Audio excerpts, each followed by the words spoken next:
Good morning. It is beautiful. What a beautiful morning in West Virginia today in God's creation. And glad to be back with you for our sermon videos. Um, Two scriptures today that we're going to be talking about, mainly our New Testament, but our Old Testament is going to be important throughout the full worship service. And that's Exodus chapter 20, verses 1 through 17, the Ten Commandments.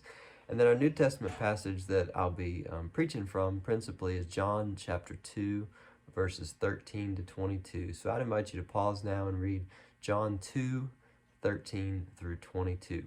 Then come on back with me for the sermon.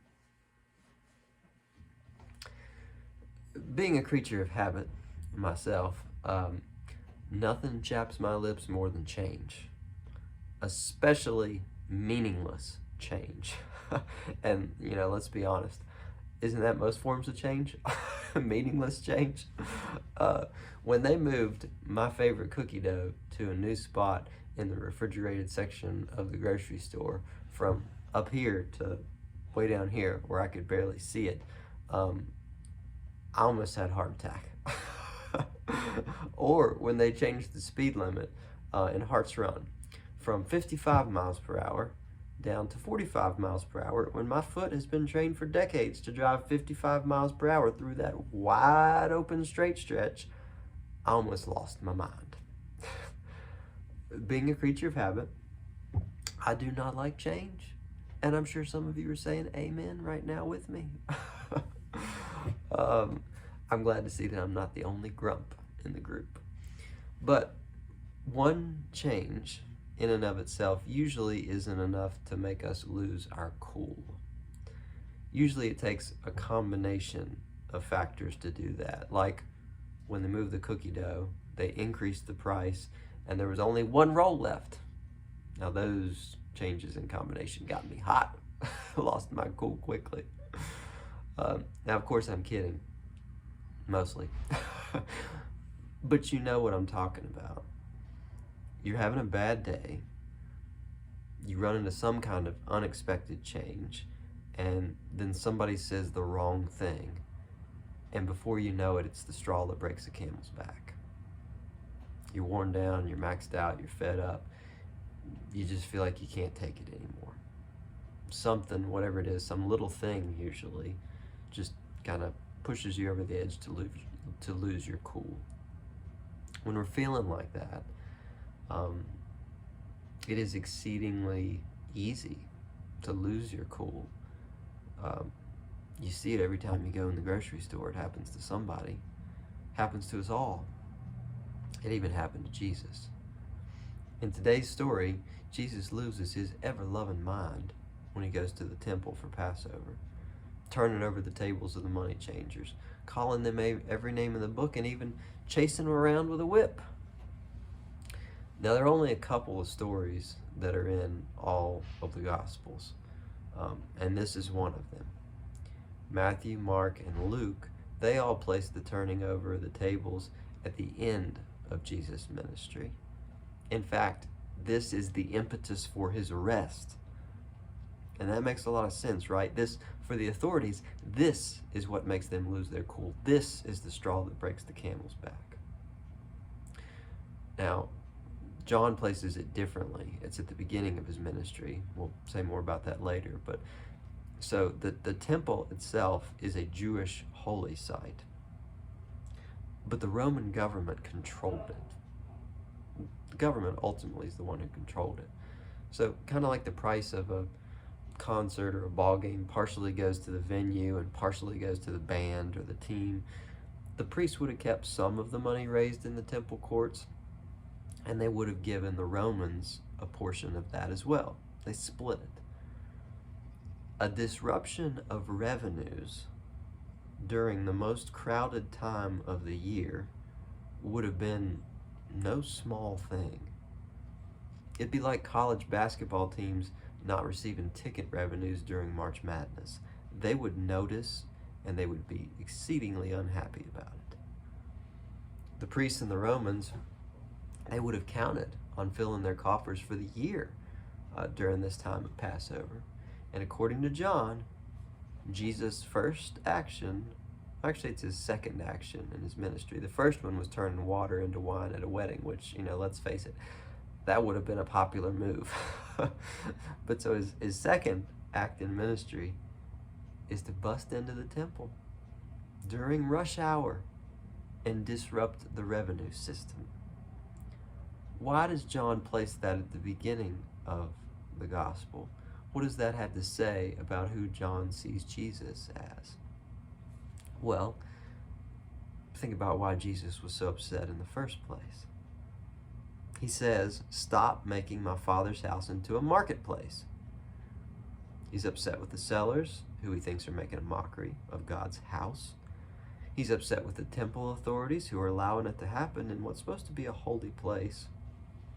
And he's upset with the Romans as well, who are encouraging that kind of system in the first place. He's upset with everybody. The sellers, the church authorities, the governmental authorities. He's upset with all of them. But here's the thing to keep in mind.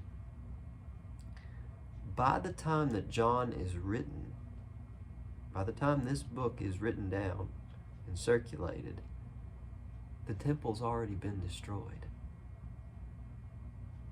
The temple in which Jesus went to turn over the tables and said, "This place is going to be turned down and I'll raise it up again in 3 days," that had happened by the time this story was out there.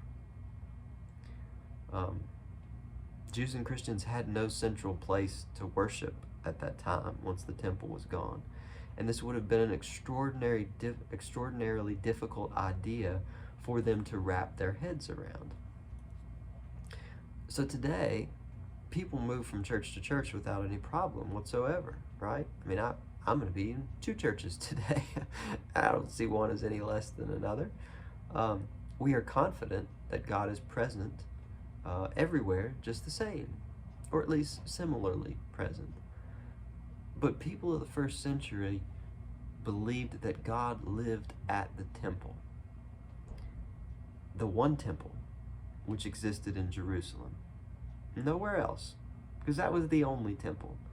If you wanted to see God, or you wanted to hear God, or you wanted to thank God, or you wanted to ask God for something, you could only do that at the temple, because that was the only place where God was.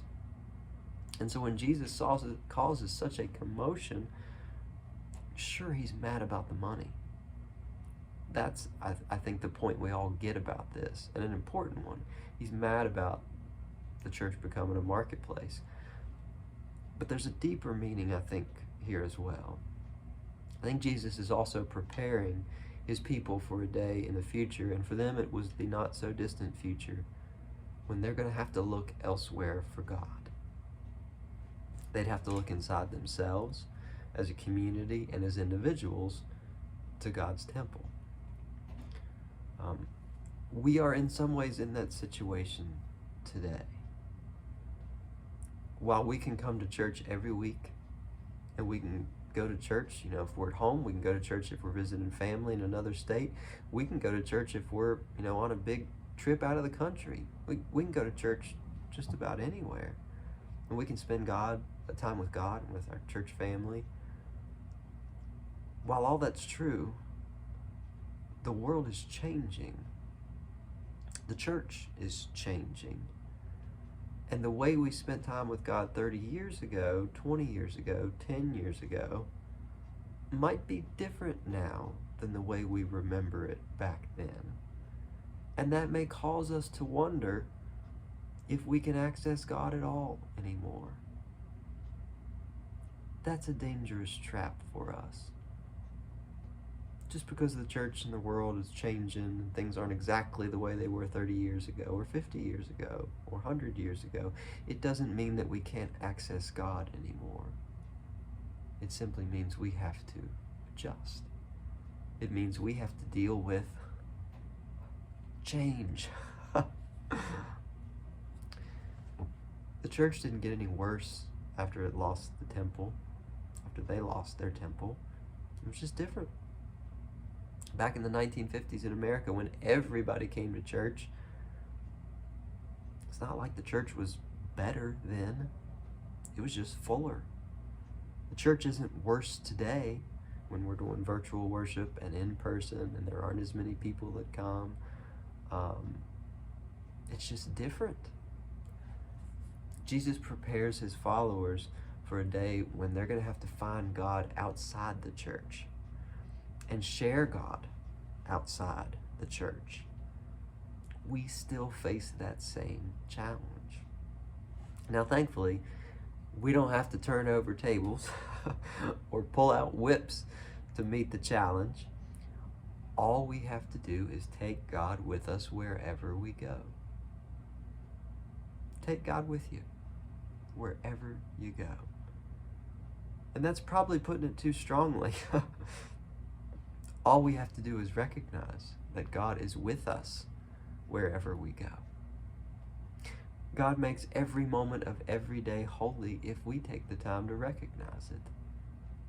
Even on those tough days when they move the cookie dough at the grocery store or change the speed limit on the road we've driven our whole life. Even then, God makes every moment of every day holy. It's up to us. Will we recognize the holiness? Will we recognize God's presence with us? Or will we be so caught up in our emotions about change that we fail to see it? We fail to see God. Choice is ours. Jesus prepared us for this many, many moons ago. Amen.